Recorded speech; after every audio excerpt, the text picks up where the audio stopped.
E aí, pessoal, beleza? Sejam bem-vindos ao ServiceNow Dicas. Eu sou o Thiago Félix e hoje a gente vai falar sobre Flow Designer, mais especificamente sobre funções de transformação, né? Transforming Functions dentro do Flow, que são ferramentas que a gente pode usar para tratar os dados antes da gente usar eles lá nos data pills, certo? Nas ações do Flow. Então, eu separei aqui dois exemplos de como a gente pode usar e a gente vai começar a tratar eles agora. Então, vamos lá. Deixa eu abrir minha tabela de incidente para mostrar o primeiro exemplo da gente.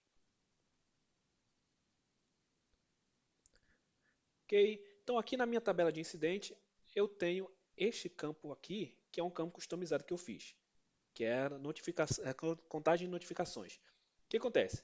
Eu quero que toda vez que um incidente for para o estado on-hold, que ele mande notificações diárias, certo? Para o caller, né? Para o solicitante, informando que o negócio está on-hold, né? Que o incidente está on-hold por algum motivo. E aí eu criei essa contagem porque eu quero que as notificações sejam enviadas no máximo 3 vezes. Após isso, ele não envie mais, ok? Então eu quero que esse número aumente a cada notificação e que quando ele chegar a 3, ele pare de enviar notificações e ok. Então como é que a gente pode fazer isso com o nosso Flow? Vou abrir o meu Flow Designer, certo? Eu abri aqui pelo SN Úteis, mas a gente pode seguir aqui e colocar Flow Designer, certo? Ele está carregando aqui. Vocês vão ver que o Flow Design está um pouco diferente, certo? Eu estou usando aqui a versão Washington que acabou de sair, né, no momento que eu gravo esse vídeo. E ele está com essa carinha mais de feito no workspace do iBuilder, né?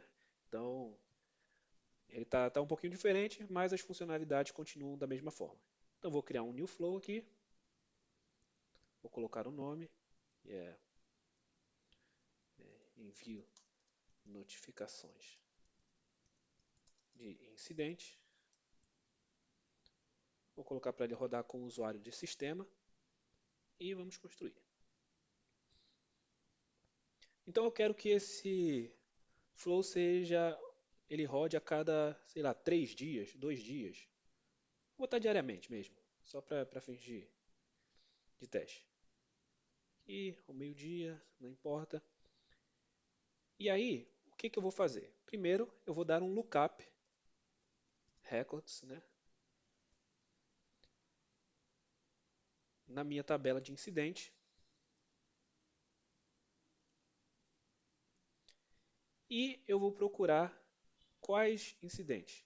Aqueles que estão com state on hold. Né? State é on hold. E também que o contador, né, seja menor que 3. Tá?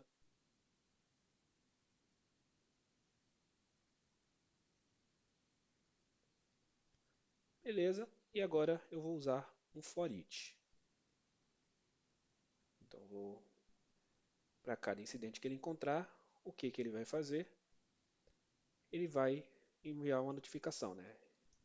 Vou colocar aqui send e-mail, porque eu não tenho nenhuma notificação cadastrada para isso. E aí o e-mail vai ser para o caller, que é o solicitante. Então aqui, caller, eu tenho que pegar o e-mail dele. O assunto vai ser incidente. Opa, incidente. E aí o número do incidente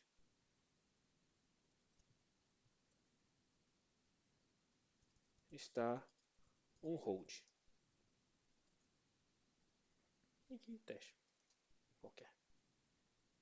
Então, sempre que ele sempre que ele encontrar um registro assim, ele vai enviar um e-mail, certo? E aí, o que mais eu quero fazer? Né? Eu quero dar um update record, porque eu quero que o nosso contador ali ele seja modificado. Então, eu quero que incrementar um ao nosso contador. Como é que eu posso fazer isso? Eu posso fazer isso através de uma função transformadora, né? Um transforming functions. Então, eu vou selecionar aqui que eu quero atualizar este incidente. Vou selecionar o meu campo Notification Count. E aqui, como é que eu posso fazer? Eu vou selecionar o meu campo Notification Count, certo? Então ele apareceu aqui no Datapil. Se eu colocar aqui o meu mouse em cima, você vai ver que ele estende e aparece essa pequena bolinha aqui com escrito FX. Aqui nós temos as funções transformadoras, né? As Transforming Functions aqui do nosso Flow. Então, se eu clicar, a gente vai ver uma série de operações que eu posso fazer com o meu Datapil, certo? E a gente tem para variados tipos. Então tem de matemática, relação a data e hora, coisas com string, alguns úteis também, coisas com SQL e tal, com dados complexos a gente pode transformar para XML. Nesse caso aqui, eu quero um math, que é uma operação matemática, e aqui a gente tem algumas opções, né? A gente pode somar, pode tirar uma média, máximo, mínimo e tudo mais, multiplicar, elevar, arredondar e entre outras coisas, certo? No caso aqui, eu quero adicionar e eu quero adicionar um. Como é que funciona essas transform functions? Quando a gente aplicar uma função dessas, ele vai tratar o dado do Datapil antes dele executar a ação. Então, ele vai retornar, por exemplo, aqui eu estou pegando o contador de notificações, que ali no meu incidente estava 0, e aí ele vai executar essa função, que é de somar 1. Então, ele vai transformar esse valor em 1, e aí depois ele vai executar o restante da ação aqui, que é o update record. Então, ele trata o dado primeiro, e aí o dado tratado é que vai ser utilizado na nossa action. E a gente pode usar mais de uma ação, certo? Que a gente tem ó, os transforms que foram aplicados, e a gente pode colocar mais, e ele vai seguir na ordem que a gente colocar, certo? Então, posso dar o done aqui. Então, o que ele vai fazer? Todo dia, ao meio-dia, ele vai procurar os incidentes que estão on hold e que a notificação, né, a contagem está menor que 3.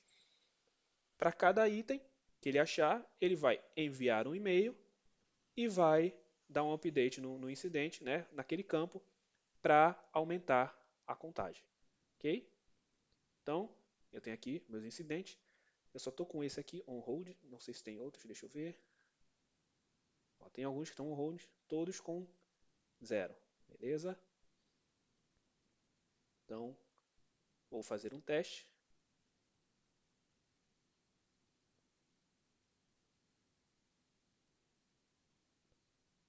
Ele está executando aqui. Assim que ele terminar, a gente vai poder verificar lá na tabela. Então, vou atualizar. Beleza, ele fez aqui. E se eu olhar o nosso Outbox, que é a nossa aplicação para a gente ver os e-mails que o ServiceNow tentou enviar, está aqui, ó, incidente tal está on hold, incidente tal está on hold, ok? Deixa eu dar um pelo created.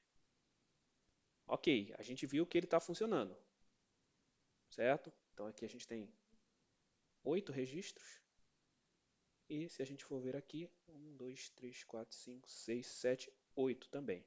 Então ele mandou somente para os que estavam on hold. Então a gente pode testar de novo. Ele foi para 1, agora ele vai subir para 2, certo? Beleza. Subiu, tem que subir para 3. E agora ele já está em 3. Então, teoricamente, ele não tem que mais encontrar e não mandar mais notificações. Então, se eu rodar esse teste de novo, se eu atualizar a página, ele continua em 3. Então, ele não entrou no fluxo. Posso até ver essa última execução aqui. Ele vai verificar que, olha, ele completou, só que ele não encontrou nenhum registro. Então, ele não envia a notificação. Então, esse é o primeiro exemplo que a gente pode. Eu utilizei uma função de transformação matemática aqui, certo? Beleza? Vamos partir para o nosso próximo exemplo. No nosso próximo exemplo, eu criei um item de catálogo, certo? Deixa eu abrir aqui.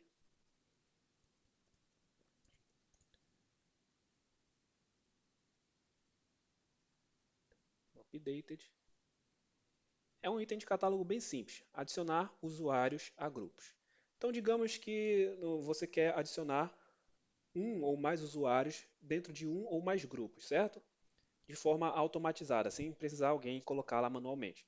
Então, eu criei esse item de catálogo E aí, como é que esse item de catálogo funciona, né? Ele tem dois campos do tipo lista, um pegando os usuários, outro pegando os grupos, certo? E um campo de justificativa aqui, né? Porque teoricamente você, quando vai adicionar um usuário no grupo, você tem que ter uma justificativa, porque envolve roles e tudo mais. Dentro do Flow, geralmente, se fosse fazer, a gente colocaria até um processo de aprovação. Nesse caso, eu não vou colocar para a gente facilitar o nosso teste, ok? Mas eu tenho aqui nossos usuários e os grupos, e aí eu vou selecionar quais usuários eu quero colocar dentro dos grupos. Então, vamos lá. Vamos criar um novo Flow.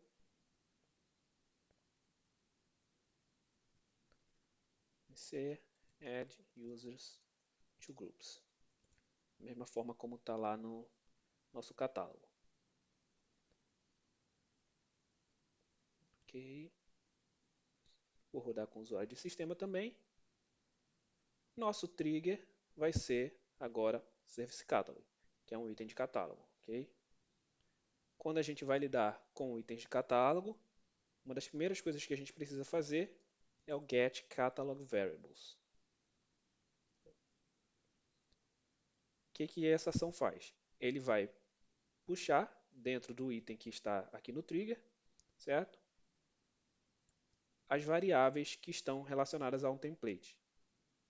Então, eu selecionei aqui qual é o template, né? Qual é o tipo de item de catálogo que eu tenho, que é o Add Users to Groups, que foi o item que eu criei. E a gente tem aqui os campos, né? As variáveis que a gente criou ali para aquele item de catálogo. Então, vou selecionar só aqui o Users to Groups. A justificativa a gente não vai precisar para esse flow. Então, beleza. O que eu quero? Para cada usuário, eu quero que ele adicione em cada grupo que foi selecionado. Então, eu dou um for each, seleciono aqui a lista, beleza? Ele pegou. Dentro aqui, eu crio um outro for each, né, para cada grupo. E aí, eu posso dar um create record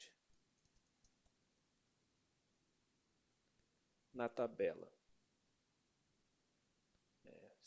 sys user grmember, que é a tabela que faz a relação entre grupos e usuários, certo? E aí o campo user, que é o campo do usuário, eu coloco o usuário que ele achou, né, o registro de usuário que ele achou ali, e group, o registro do grupo que veio aqui também no for each. Beleza? Então, vamos dar um try aqui. Eu ainda não ativei, certo? O nosso flow, mas vamos criar um item aqui para a gente conseguir testar.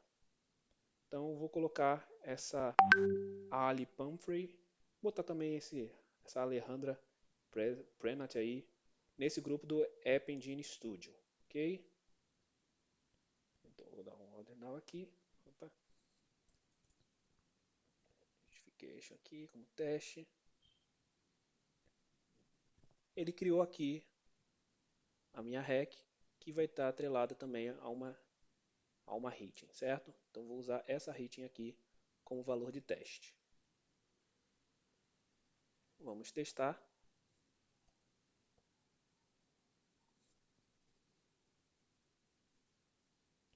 E aí, você vai ver que vai ter um erro.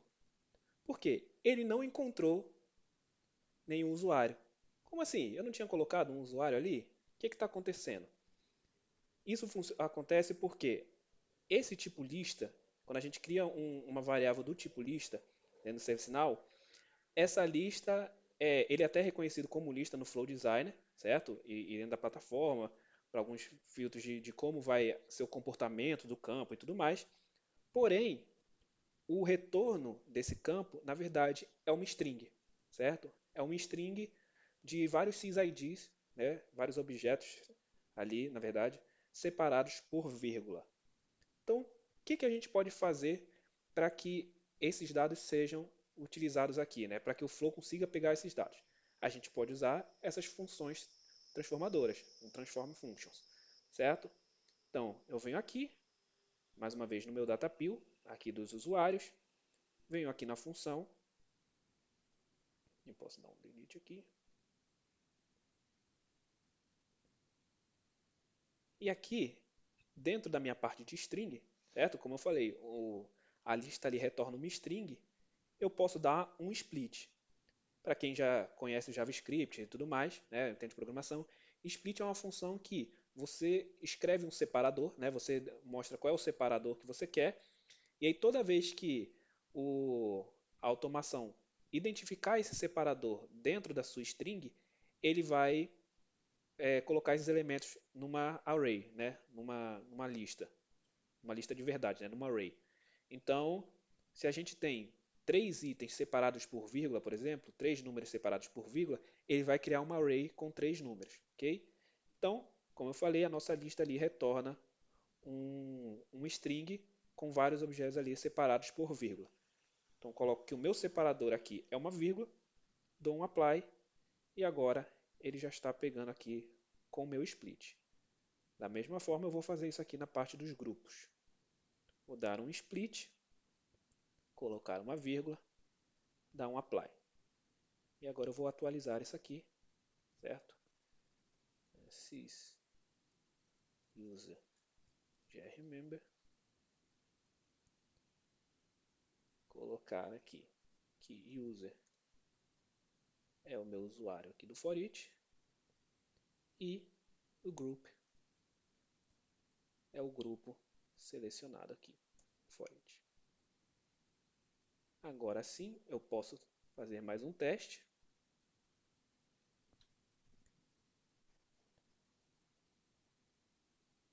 E agora, quando ele rodar, ele encontrou os meus dois usuários para aquele mesmo registro, certo? E apenas um grupo só.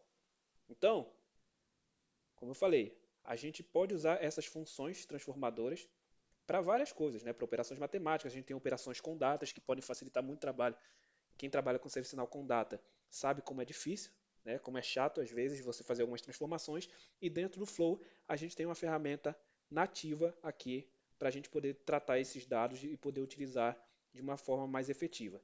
Então vale a pena vocês explorarem um pouco, né, as funções que a gente tem, né, os variados tipos, fazer operações, né, fazer testes combinando operações nessas funções, para a gente poder ter uma boa tratativa desses dados e poder utilizar sem precisar ficar escrevendo código. Porque eu já peguei uma demanda, por exemplo, que eu tive que fazer isso, só que eu não sabia dessa função, e aí eu fiz isso via código, né? Transformei a string numa array via código, tive que criar uma ação customizada aqui dentro do Flow, porque não sabia que tinha essas transforming functions. Então, ferramenta muito útil, ajuda pra caramba, poupa tempo. Então é isso aí, pessoal. Espero que tenham gostado e até uma próxima. Valeu!